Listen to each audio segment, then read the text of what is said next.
My name is Naomi. I am 32 years old. I live in a small rented apartment in downtown Seattle, and I work as a financial compliance analyst for a mid-sized logistics firm. On paper, my life looks quiet. Stable job, no kids, no scandals. But the truth is, the day my mother-in-law asked me to delete the security footage, my entire marriage collapsed in less than 5 minutes. I married Ethan Carter 4 years ago. He was charming, soft-spoken, and came from what everyone around us called a well-established family. His parents, Richard and Margaret Carter, owned multiple rental properties across the city. They hosted family dinners in houses with polished hardwood floors and framed photos of smiling relatives who looked permanently successful. Compared to them, I was invisible. The girl who married up, the outsider who should feel grateful. I never corrected that assumption. At the time, I was already earning more than Ethan. He worked freelance, inconsistent income, big dreams. His parents blamed the economy. I blamed nothing. I paid our bills. I handled our taxes. I managed our accounts, quietly. Margaret liked to remind me, often and without subtlety, that the house we lived in was family property, that I was lucky, that Ethan had grown up surrounded by abundance, that women like me should appreciate stability instead of asking questions. Richard never said much. He preferred silence, the kind that watches. The first time I noticed something was wrong was not dramatic. There was no shouting, no cheating texts. It was a single email notification from my bank alerting me that a guarantor obligation had been updated. I assumed it was a mistake. I did not even tell Ethan. Then came the dinner. We were seated at Margaret's dining table, the one she loved to show off. Crystal glasses, linen napkins. Richard was discussing a plan to consolidate properties under a new holding company. Ethan nodded along, clearly confused but eager to agree. Margaret smiled at me across the table and said, "Vivian, dear, you work with numbers. This will all be routine paperwork." That was when she leaned closer and lowered her voice. "We will need you to sign again, just like last time." I froze. "What last time?" I asked. The room went quiet for exactly 2 seconds. Then Margaret laughed, too quickly. "Oh, for the loans, the refinances. It is all family business." I smiled back. "Calm, polite." My hands did not shake. But that night, alone in our bedroom, I logged into my financial records and saw the truth laid out in numbers that did not lie. Every major debt tied to the Carter family did not belong to Richard. It did not belong to Ethan. It belonged to me, and they had been counting on my silence. After that night, nothing in my daily life changed on the surface. I still woke up at 6:30. I still drove the same route to my office. I still shared a bed with Ethan, listening to him breathe in his sleep. But something inside me had shifted. I had crossed from ignorance into awareness, and there was no way back. I did not confront anyone, not Ethan, not his parents. I did not even ask questions. Instead, I watched. I listened. I let them keep talking, because people always reveal more when they believe you are harmless. Margaret began calling more often. Casual calls, framed as concern. She asked about my workload, my stress levels, my health. Then, always gently, she redirected the conversation to finances, taxes, property values, interest rates. She spoke as if I were a helpful consultant, not a daughter-in-law whose name was quietly anchoring their debts. Richard started forwarding emails to me, bank correspondence, legal notices. He always added a short message at the end. Nothing emotional, just practical. "Please review. Let us know if this looks correct." He never once acknowledged that these documents listed me as guarantor. The silence was deliberate. Ethan noticed nothing, or worse, he noticed and chose not to see. When I tried to bring up money in the abstract, he grew uncomfortable. He told me I worried too much. He said his parents had handled finances for decades. He said family took care of each other. The phrase became his shield. Family takes care of each other. It was repeated often enough to sound like truth. At one point, I asked him directly if he had ever signed loan paperwork connected to his parents' properties. He frowned, genuinely confused. He said no. He said his father told him it was unnecessary. He trusted them. They knew what they were doing. That was when I understood the structure of it. Richard and Margaret did not need Ethan to understand. They needed him compliant, gentle, dependent, a son who would never question the machinery running behind him. And they needed me invisible. At the next family dinner, Margaret brought out documents after dessert, thick folders, organized, labeled. She placed them on the table with a practiced smile and said it would be easier to handle everything while we were together. She slid one folder toward me. "You have such a good eye for details, Vivian," she said. "We trust you." Trust. Another weapon disguised as praise. I flipped through the pages slowly. Refinancing agreements, lines of credit, corporate shells, everything carefully layered. My name appeared again and again, sometimes typed, sometimes scanned, sometimes half hidden in attachments. I did not react. I asked neutral questions, clarifying questions. Margaret answered eagerly. Richard nodded.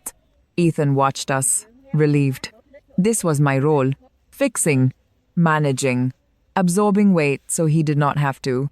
On the drive home, Ethan thanked me. He said it meant a lot that I supported his parents. He said he was lucky to have me. His voice was sincere. That made it worse. That night, I stayed up long after he fell asleep. I accessed every account I had ever touched. I traced timelines. I followed payment histories. Patterns emerged with brutal clarity. Every time a loan came due, money moved from my accounts. Sometimes directly, sometimes through intermediary transfers designed to look like household expenses. It had been happening for years. I remembered moments that suddenly made sense. Margaret insisting I handle taxes jointly. Richard discouraging me from hiring an outside accountant. Ethan suggesting we delay buying our own place. All of it aligned perfectly once I knew where to look. I was not married into wealth. I was married into debt. Debt they did not intend to repay. Debt they intended me to carry quietly, indefinitely, because I was competent and because I did not complain. The realization did not make me angry at first. It made me cold. Anger comes later, when there is still room for surprise. This was different. This was the kind of clarity that strips emotion away and replaces it with calculation. I did not cry. I did not pace. I opened a spreadsheet and began documenting everything. Dates, amounts, account numbers, signature, emails. By the time the sun came up, I understood exactly how much of their empire rested on my credit. And I understood something else. They believed I would never push back, because they believed I needed them. They were wrong, but I did not intend to correct them yet. I intended to let them keep building, keep smiling, keep planning their next expansion, because the higher they climbed on my back, the harder the fall would be. And for the first time since I married into the Carter family, I slept without dreaming. Once I accepted what was happening, I stopped thinking like a wife and started thinking like an analyst. Emotion had no place here. Panic would only expose me.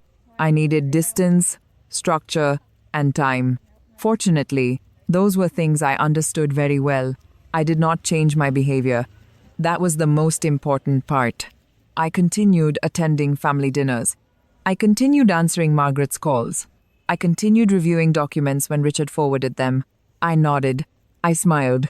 I asked questions that made me sound helpful, not suspicious. They relaxed around me. They spoke freely. While they underestimated me, I prepared quietly. The first thing I did was separate myself financially without alerting anyone. I opened a new checking account and a new savings account at a different bank, one the Carters had never used. I redirected a portion of my paycheck into it, just enough to build independence, without triggering any noticeable changes in our shared finances. Ethan never checked. He trusted me completely. The second thing I did was schedule a consultation with a lawyer. I did not tell anyone I was meeting her. I took a half day off work and drove to a small office downtown. The kind that did not advertise aggressively and did not waste time on pleasantries. Her name was Laura Bennett, and she specialized in financial liability disputes and marital asset protection. She listened without interrupting, as I laid everything out. When I finished, she leaned back in her chair and asked one question. Did you ever knowingly agree to become the primary guarantor? No, I said. She nodded slowly. That matters. Over the next several weeks, I met with her twice more. Each meeting peeled back another layer of the structure Richard and Margaret had built. They had used my income stability and clean credit history to shield themselves from risk. They had positioned me as a financial firewall, assuming that my marriage to Ethan would keep me compliant. Laura did not sugarcoat anything. She told me the exposure was real. The debt was legally tied to me. Walking away would require precision, not anger. Documentation would be everything. So I documented. I backed up every email Richard had sent me. I saved voicemail messages. I exported bank statements and payment histories. I pulled credit reports and flagged discrepancies. I created a digital archive that mirrored everything on 2 encrypted drives. One stayed with me. One went to Laura. At home, the atmosphere remained deceptively normal. Ethan talked about future plans. Children, bigger houses, vacations. I listened and said nothing. Every word he spoke about security was built on money he did not know came from me. Sometimes I wondered if he would break when he learned the truth. Other times, I wondered if he already knew and chose comfort over honesty. Margaret began pressing harder. She suggested consolidating assets under a single family trust. She said it would simplify everything. She framed it as protection for Ethan. For me. She brought it up during brunch, during phone calls, during casual conversations that were never actually casual. Each time, I told her I would need to review the details carefully. She laughed and said that was why she liked me. Richard remained quiet, but his emails increased. More urgency, more legal language. He began copying Ethan on certain messages, likely to normalize the process, to make it feel routine. Ethan still did not read them carefully. He assumed I would handle it.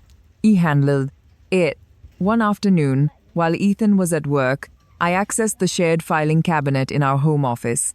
It had never been locked. Why would it be?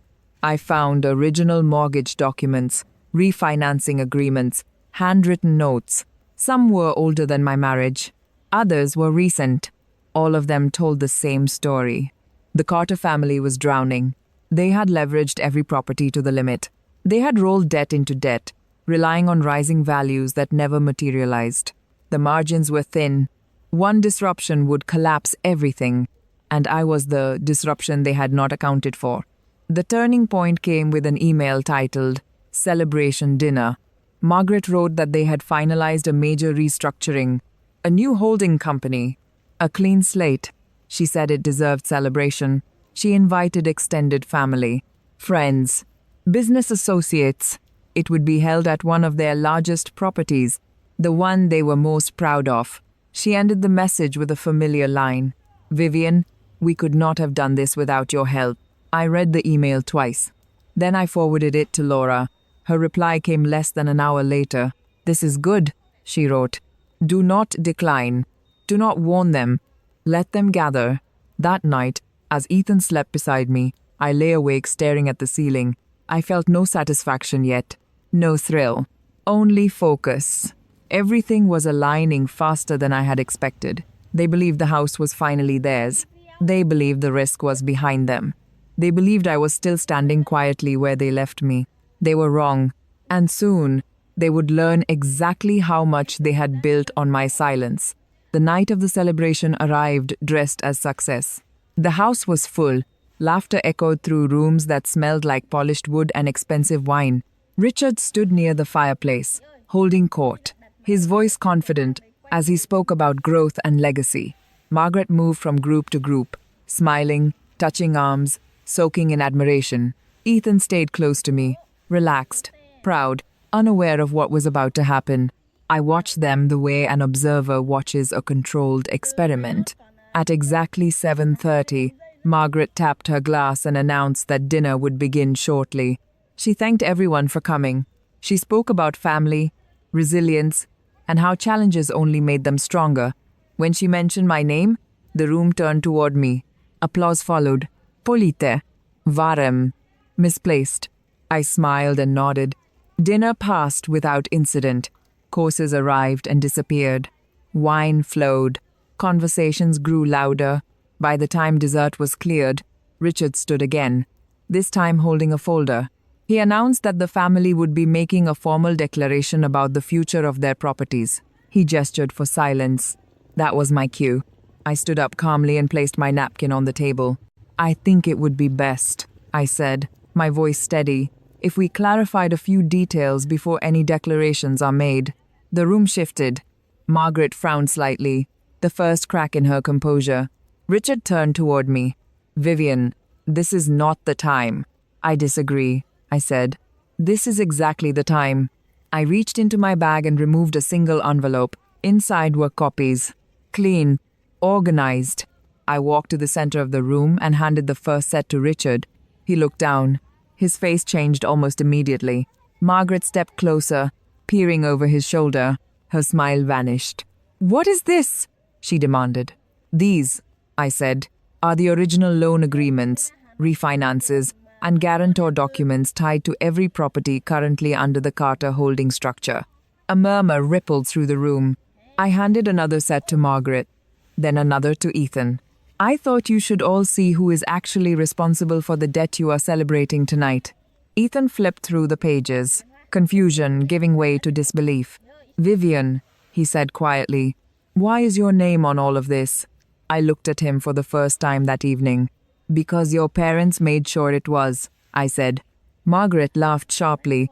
This is absurd. She's misinterpreting routine paperwork. Then this should be easy to explain, I replied. I gestured toward the large screen mounted in the living room, the one used for family slideshows and holiday photos. Earlier that day, I had connected my drive. The screen lit up. Emails appeared, time-stamped, read aloud by the silence in the room. Margaret requesting signatures. Richard forwarding legal notices. Conversations discussing risk transfer. Phrases like, Vivian will handle it, and she will not object displayed clearly. Margaret stepped back as if struck. This is private, she said. So is fraud, I answered. The room went completely silent. I continued. Every major liability attached to this family was shifted onto me without my informed consent. My income, my credit, my legal exposure. You built this structure knowing I would protect your son and stay quiet. Richard finally spoke. His voice was low. You are overreacting. No, I said. I am terminating my involvement. I turned toward the door. That was when Laura Bennett entered the room, accompanied by two representatives from the lending institution that financed the Carter properties. Introductions were made quickly, professionally. Laura addressed the room. As of this afternoon, my client has formally withdrawn as guarantor on all applicable obligations. Notices have been filed. Accounts have been frozen pending review. Any misrepresentation will be pursued. Margaret collapsed into a chair. Richard argued. He raised his voice. He demanded explanations. The representatives did not engage. They did not need to. Ethan looked at me, devastated. You knew, he said. You planned this. I protected myself, I replied. There is a difference. Within minutes, conversations erupted. Guests whispered. Phones came out. The illusion shattered in real time. The celebration ended without dessert. By morning, the consequences were public. Properties were flagged. Credit lines suspended. Partners withdrew. The Carter name, once whispered with admiration, became associated with legal uncertainty. Ethan moved out 2 days later. He asked if we could fix things. I told him trust does not survive deception built on convenience. Margaret did not call again. Richard attempted once. I did not answer. I filed for divorce quietly, cleanly. The house returned to silence. Weeks later, I sat alone in my new apartment, reviewing final paperwork. Everything was settled. I was free of their debt, free of their expectations. I did not feel victorious. I felt light. They had believed my silence meant consent. They had believed my competence meant compliance. They had believed I would carry their burden forever. They were wrong. I did not destroy the Carter family. I simply stopped holding them together. I moved on quietly after everything ended.